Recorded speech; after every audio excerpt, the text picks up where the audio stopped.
नाज़रीन आदाब, आलमी मंजर स्पेशल के इस एपिसोड में आपका खैर मकदम है। आपके साथ मैं हूं आदिल खान। नाज़रीन, आज हम जो मसला लेकर बैठे हैं वो पूरी दुनिया में फ़िक्र गौर पैदा कर रहा है इस वक्त, और हर दौर में इस पर फ़िक्र गौर होता भी रहा है। दरअसल मसला ये है आज का कि मुसलमानों की हालत और हालात हैं क्या दुनिया में।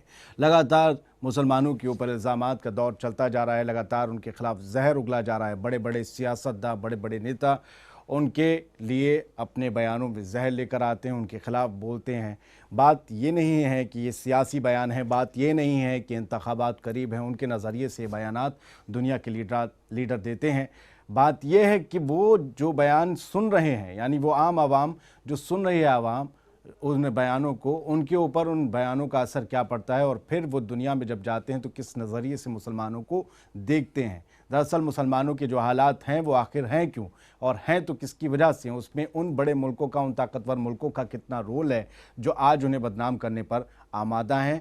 उन लोगों की उसमें क्या रोल है जिन्होंने मुसलमानों के लिए कभी कुछ किया तो नहीं, लेकिन हाँ इल्ज़ाम लगाने में कि ये कौम ऐसी है, ये कौम वैसी है, इसमें सबसे आगे हैं। तो आज इन्हीं सवालों को लेकर हम आए हैं, और जाहिर सी बात है बेहद संजीदा सवालात होंगे, और हमारे साथ मेहमानों का एक पैनल मौजूद है। तो आपसे मेहमानों का तारुफ करवा देते हैं। हमारे साथ डॉक्टर जावेद जमील साहब तर्जिया निगार हैं, ऑथर हैं, कई किताबें लिखी हैं, हमारे साथ मौजूद हैं। साथ ही फ़िरोज़ बख्त साहब हैं, कॉलम निगार हैं, सामाजिक कारकुन भी हैं, और साथ ही कमर तबरेज़ साहब सीनियर सहाफ़ी हमारे साथ मौजूद हैं। और आप सभी से सवालात करेंगे। आप सबका खैर मकदम है इस शो में, लेकिन ये सारे सवाल संजीदा सवाल इस कौम को लेकर किए जाएं जिस पर तरह तरह के इल्ज़ाम आज लग रहे हैं, जो पिछड़ गई है, जो आज हाशिए पर चली गई है, या यूँ कहें कि जिसको नज़रअंदाज किया जा रहा है। उस कौम पर सवाल लेने बेहद लाज़मी है, लेकिन उससे पहले एक छोटी सी रिपोर्ट देखते हैं।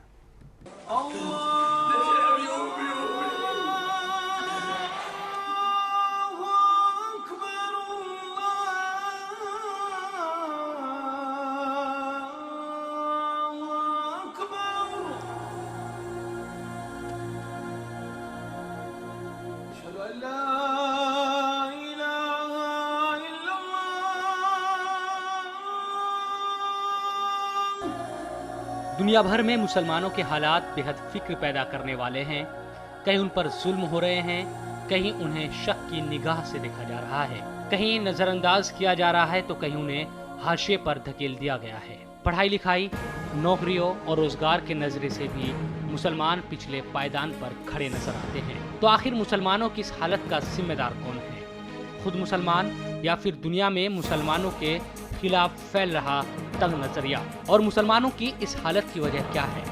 दरअसल वजह बहुत सी है, जिनमें कुछ के जिम्मेदार खुद मुसलमान हैं, जैसे तालीम की तरफ से मुंह फेर लेना। आज मुसलमान कौम का एक बड़ा हिस्सा तालीम के उजालों से कोसों दूर है। यही वजह है कि उनकी जिंदगी में मायूसियों का अंधेरा है। मुसलमानों को नौकरी देने में तासुब बरता जाता है। कुछ छोटे मोटे कारोबार से अपनी गुजर बसर करते हैं, तो कुछ प्रदेश जाकर मुस्तकबिल बदलने की कोशिश करते हैं, मगर उन्हें मुसलमान होने की वजह से वहाँ भी निशाना बनाया जाता है। यहाँ तक कि अमेरिका और यूरोप जैसे इंसानी हुकूक के ठेकेदार जमीनों पर भी मुसलमानों पर हमले होते हैं और उन्हें बेइज्जत किया जाता है। तो क्या वाकई गलती मुसलमानों की है, जिनका वास्ता उस मजहब से है जिसका झूठा लबादा ओढ़े कुछ दहशतगर्द तंजीमें इंसानी खून से जमीन सुर्ख कर रही है? सीरिया में बशर अल असद का तख्ता पलटने के लिए बागियों और दाइश दोनों को मगरिब से हथियार बांटे जाते हैं और सीरिया को तबाह कर दिया जाता है। तालिबान को पैदा कर अमेरिका फिर खुद उसके खिलाफ जंग करता है और चमन जहन्नुम बन जाता है। क्या म्यांमार, इराक, सीरिया, लीबिया के लिए भी मुसलमान जिम्मेदार हैं? अगर नहीं, तो फिर जिम्मेदारों को दहशतगर्द क्यों नहीं बुलाया जाता? बंदूक उठाकर दहशतगर्दी करने वालों को पूरी कौम से क्यों जोड़ा जाता है? उनसे लोहा लेने वाले और उनके हाथों शहीद होने वाले बहादुर और बेकसूर लोगों से मुसलमानों की पहचान क्यों नहीं होती? दरअसल ये तंग नज़रिया ही दुनिया को बदलना होगा, क्योंकि इसी तंग नज़रिए के चलते हैं ना जाने कितने लोग अब तक बहक और पिछड़ चुके हैं।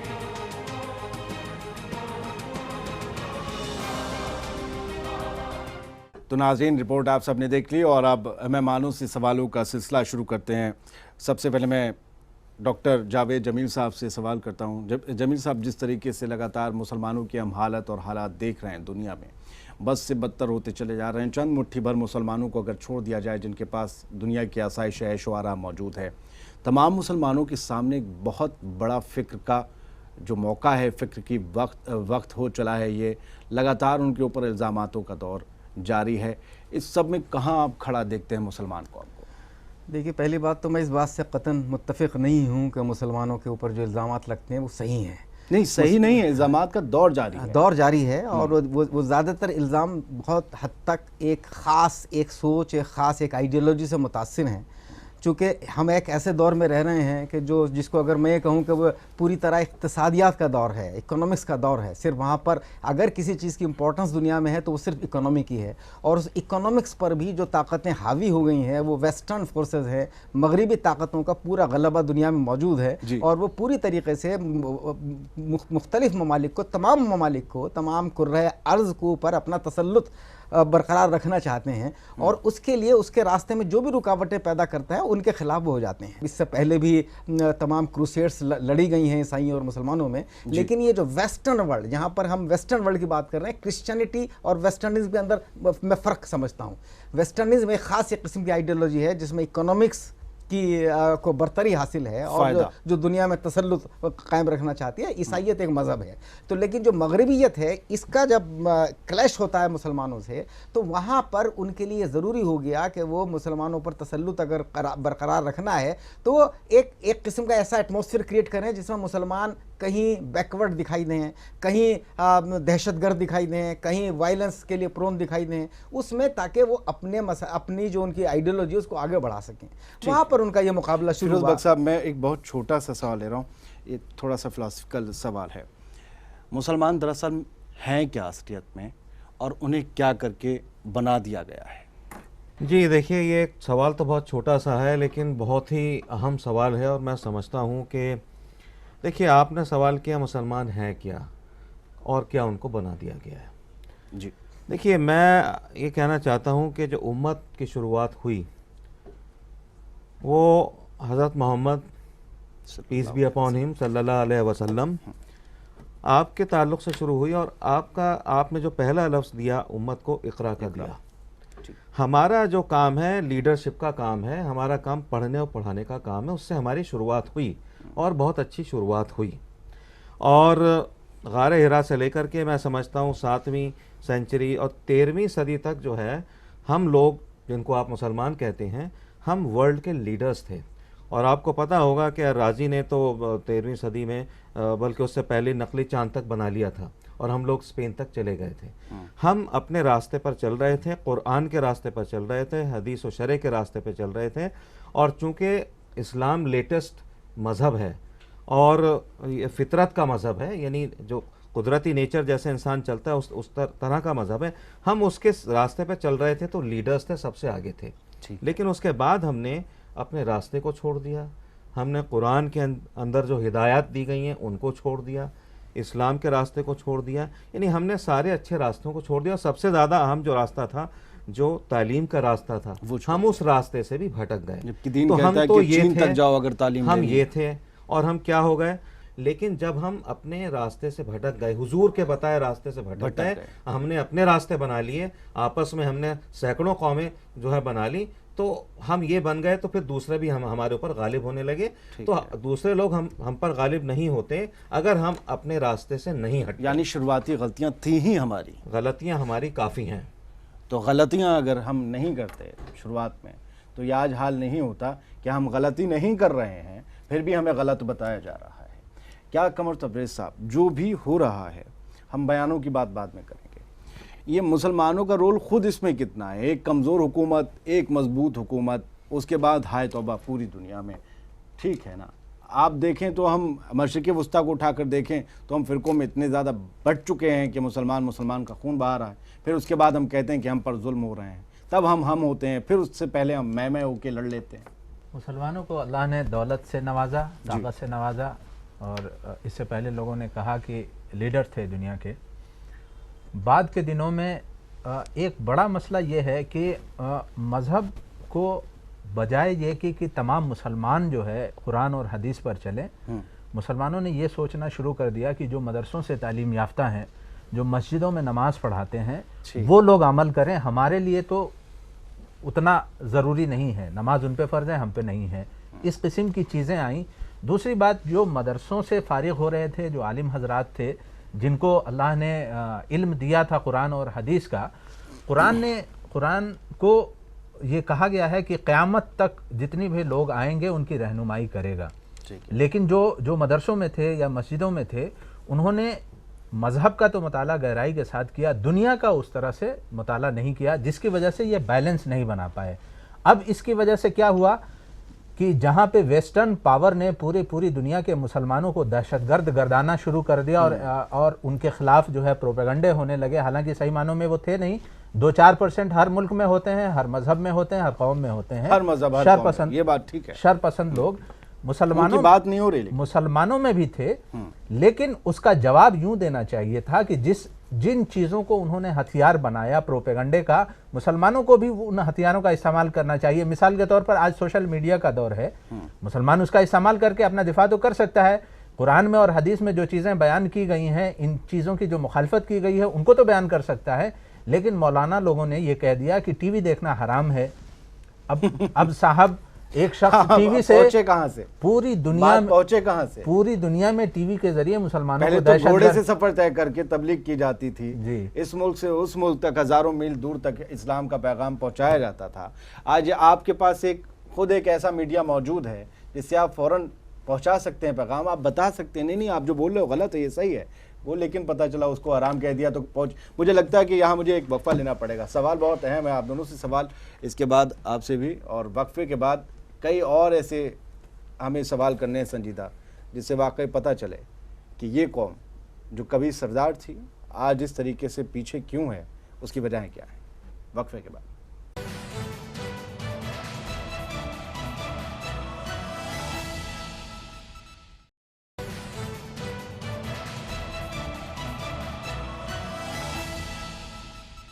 नाज़रीन, एक बार फिर से खैर मकदम है आपका। आलमी मंजर स्पेशल में सवाल अहम जारी हैं हमारे साथ। कमर तबरेज़ साहब, आपसे सवाल कर रहा था मैं, जो अब प्रोपेगेंडा चल रहा है एक कौम को बदनाम करने का। अभी हम डोनाल्ड ट्रंप का हालिया बयान देखें तो उन्होंने कहा कि दुनिया के 27% मुसलमान दहशतगर्द जैसी सोच या दहशतगर्द सोच के लोग हैं। इससे ज़्यादा भी हो सकते हैं, 30-33 भी हो सकते हैं, यानी हर 100 में से 27 से 30 आदमी उन्होंने दहशतगर्द बता दिए।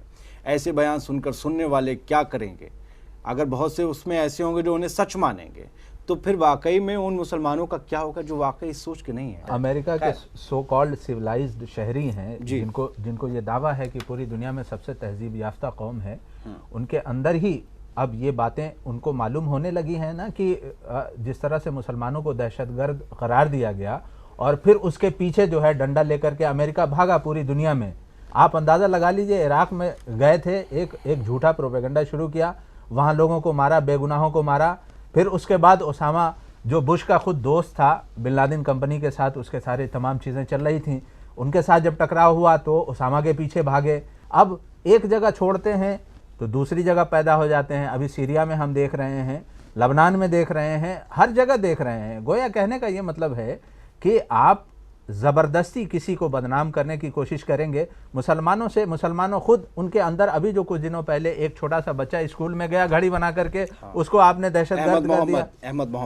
मोहम्मद अली क्ले के बारे में कहते हैं, उसने जब गोल्ड मेडल जीता और वो गया एक रेस्टोरेंट के अंदर खाना खाने के लिए, तो उसको कहा गया चूंकि तुम काले हो इसलिए तुम्हें हम सर्व नहीं कर सकते। उसने अपना गोल्ड मेडल जो है ओहियो रिवर में फेंक दिया था कि अगर इस गोल्ड मेडल से, जिसकी वजह से मेरे मुल्क को शान हुआ है, ओलंपिक में मैंने ये तमगा दिलाया है, तो वो कौन अमेरिकियों की सोच है। हाँ, दरअसल ये एक सोच है। बड़ी एक अजीब बात ये है इसके अंदर कि जितना अमेरिका ने और वेस्टर्न पावर्स ने जितना तशद्दुद पूरी हिस्ट्री के अंदर, खासतौर पर पिछले 100 साल के अंदर देखें, तो मैंने तो चूंकि बाकायदा Muslim most civilized yet not enough किताब में तमाम आदाद शुमार जमा किए, 18 करोड़ अमवात पिछले 100 सालों के अंदर जंगों और खाना जंगियों में हुई, जिनमें से तकरीबन 80% अमवात की जिम्मेदार ये 5 ताकतें हैं जो आज अपने आप को बड़ी सुपर पावर और बिग पावर कहती हैं। और उनमें भी बाहर की तरफ सबसे ज़्यादा तशद्दुद फैलाने वाली ताकत अमेरिका है। 9/11 का वाक़या देखिए कि 9/11 का वाक़या होता है, उस वाक़ये में जिन लोगों ने वाक़या अंजाम दिया वो तो 4-5 लोग उन्हीं जहाज़ों के साथ में ख़त्म हो गए। जिस शख्स के ऊपर इल्ज़ाम लगाया गया उसामा बिन लादेन, उसको 11-12 साल के बाद में पाकिस्तान के अंदर एक आइसोलेटेड अटैक के अंदर मारा जाता है। इस दरमियान में अमेरिका ने 25 लाख मासूम मुसलमानों को मार डाला, और उसके बाद अमेरिका का दावा यह है कि दहशतगर्द या जो वायलेंट और शिद्दत पसंद कौम है मुसलमान है, वो खुद शिद्दत पसंद नहीं है। तो हकीकत यह है कि जितनी शिद्दत पसंदी और जितना तशद्दुद पसंद अमेरिका है, इतना दुनिया में मुसलमान उसके सामने कोई हैसियत ही नहीं रखता। हिरोशिमा और नागासाकी में एटम बम करने वाले गिराने के वही थे, बाद करने वाले वही कभी थे। किसी ने कहा कि कोई कहना अमेरिका आज नहीं कहने वाला दहशतगर्द है। भाई मुसलमान देखिए, जितना इल्जामात दहशतगर्दी के अलकायदा के ऊपर लगे, उनकी कुल तादाद मरने वालों की 6000 से ऊपर। ईरान खुदा न खास्ता अगर ऐसा दहशत एक एटम बम गिरा देता इजराइल पर या किसी पर, तो क्या कहलाता?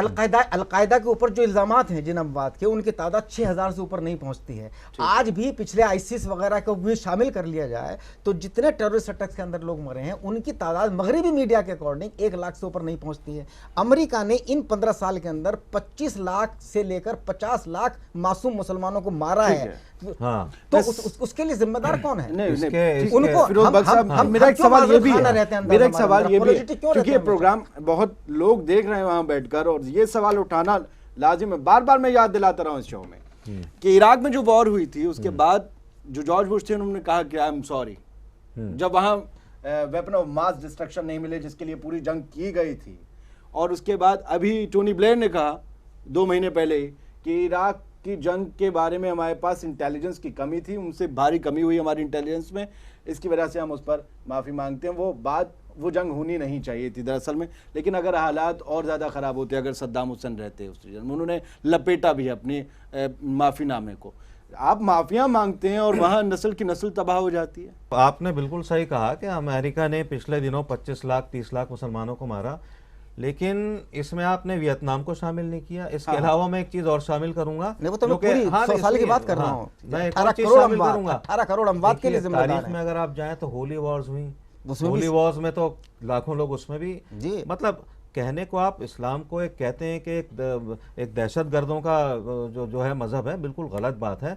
मैं यहाँ पर बबांगे दहल इस चैनल के थ्रू ये बात कहना चाहूँगा कि मुसलमानों से ज़्यादा रहमदिल कौम कोई नहीं है। अल्लाह ने जिस तरह से मुसलमानों को बनाया है, जैसे हम लोग हैं, हमारे दिल में अल्लाह का शुक्र है आज भी बहुत रहम है।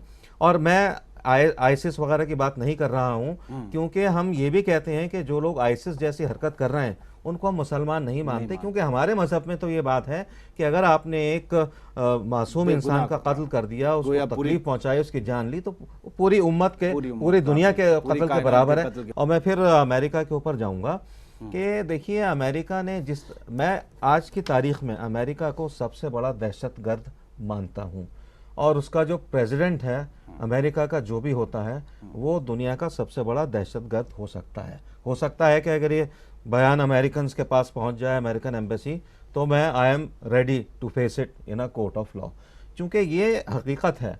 जो जुल्म अमेरिका ने किया है, चाहे वो इराक के ऊपर हो, चाहे वो ईरान को तकरीबन ख़त्म करने के ऊपर थे, लेकिन ईरान ने बड़े सफाई के बहुत ही होशियारी के साथ अपने को बचा लिया, और अफगानिस्तान में जो कुछ किया और अब तक हो रहा है, और जिस तरह से अमेरिका की नज़रें पाकिस्तान और हिंदुस्तान के ऊपर हैं, मैं समझता हूं कि दुनिया को एक हो जाना चाहिए। हम लड़ने मरने की बात नहीं कर रहे हैं। अमेरिका को समझाना चाहिए कि ठीक है आप अपने तरीके से जैसे चलाना है अपने सिस्टम को चलाइए, लेकिन आप मुसलमानों को दहशतगर्द साबित करने की कोशिश ना करें और पूरी दुनिया पे अपना तसल्लुत ना कायम करें। तेल की वजह से अमेरिका ने सब तमाम ममालिक के ऊपर जुल्म किया हुआ है। अब मुझे एक वक्फा यहाँ पर लेना है, और ये बहुत अहम बात की है बख्श साहब ने, और कई और सवाल हैं जो अभी लेने बाकी हैं। फिलहाल एक छोटा सा वक्फा।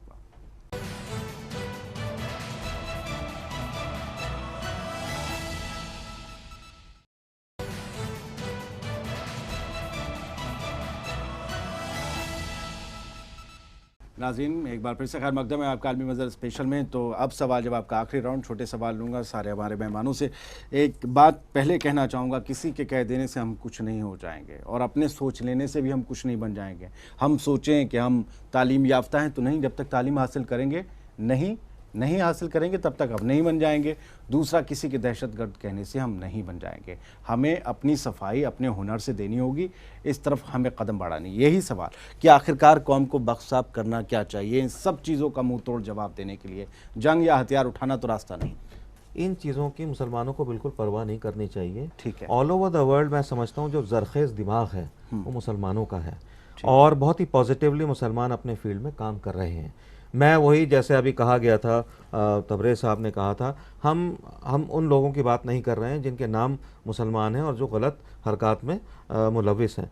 आम तौर पर मुसलमान, मैं समझता हूँ 99% जो मुसलमान हैं ऑल ओवर द वर्ल्ड, वो कोशिश ये करें कि अपनी जो उसकी इस्लामी तालीमात हैं, कुरान ने जो उसको बताया है, और जो दुनिया में अच्छा जो तालीम के सिलसिले हैं उनसे अपने को जोड़ें, और बग़ैर तालीम के और तालीम के साथ साथ अखलाक और जो हमारी इस्लामी जो बुनियाद है उसको साथ लेके चलेगा। जाहिर तो सी बात है फिर कि इस्लाम की तबलीग ज़ुबान पर हुई थी, बिल्कुल बिल्कुल, और अखलाक पर हुई थी, तलवारों की नोक पर नहीं हुई थी। बिल्कुल। वरना एक मजहब इतनी जल्दी, जब जमील साहब जो दुनिया में दहशतगर्द तंजीमें में बोको हराम हो, ISIS हो, तालिबान हो, क्या वाकई ने इस्लाम का हिस्सा मानना चाहिए? क्योंकि अल्लाह अकबर कहकर किसी बेगुनाह का सर काट देना कहाँ का कौन सा दीन है? कोई मजहब नहीं। हमारा कहना यह है कि वायलेंस का हर एक्ट ऑफ वायलेंस को कंडेम किया जाना चाहिए, चाहे उसको करने वाला कोई हो, उसका शिकार कोई हो, उसके पीछे आइडियोलॉजी कोई हो, कोई जगह हो, कोई वक्त हो, और जिस प्रोपोर्शन के अंदर वो वायलेंस होता उस प्रोपोर्शन में कंडेम किया जाना चाहिए।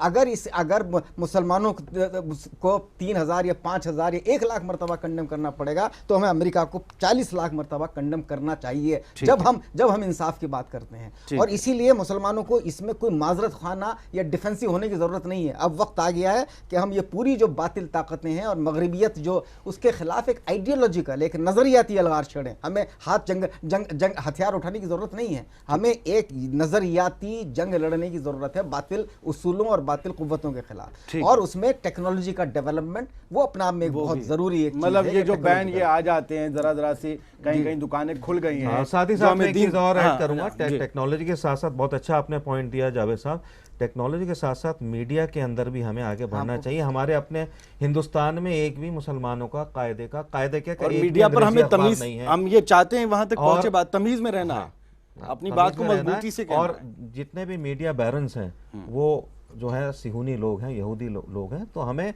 मीडिया के रास्ते को भी अपनाना चाहिए, अपना सही जो पॉइंट ऑफ व्यू है उसको आगे देना चाहिए। कमर तबरेज़ साहब, आपका आखिरी पॉइंट पूरी इस बहस पर, जो हो रहा है, जो दिखाया जा रहा है, क्या मुसलमानों का उससे बहुत हद तक कुछ भी ताल्लुक़ है? मुसलमानों को जितना होता है उससे ज़्यादा करके दिखाया जाता है। दूसरी कौमें जब करती हैं तो उनको उन पे तवज्जो नहीं दी जाती है। लेकिन मुसलमानों के अंदर जो कमी है कि इस्लाम ने, जैसा कि शुरू में कहा गया कि इक़रा से शुरुआत की थी हमारे नबी सल्लल्लाहु अलैहि वसल्लम ने, और कुरान की पहली आयत ही इक़रा है। लेकिन आज हम आंकड़े पूरी दुनिया में उठा करके देख लें, तालीम से बहुत दूर हैं मुसलमान। दौलत की कमी नहीं है, आप ये नहीं कह सकते कि हम जाते हैं स्कूल में हमारा दाखिला नहीं होता चूँकि दूसरी कौमों के स्कूल हैं। अगर दूसरी कौमों के स्कूल हैं तो सऊदी अरब में तो अपने स्कूल हैं। सऊदी अरब के तालीम का जो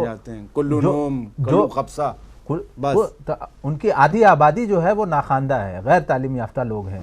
सऊदी अरब के पास तेल की दौलत थी, कुवैत के पास तेल की दौलत है, और भी जो यमन है, ओमान है, जो दूसरे सऊदी अरब में आप बता दीजिए, काउंट कर लीजिए कितनी यूनिवर्सिटीज हैं। एक भी सबसे बड़ी वुमेन यूनिवर्सिटी बनी है प्रिंसेस, एक भी टेक्निकल यूनिवर्सिटी तालीम की तरफ बढ़ रहा है। ये वक्त नहीं है, वरना इसका मैं जवाब देता।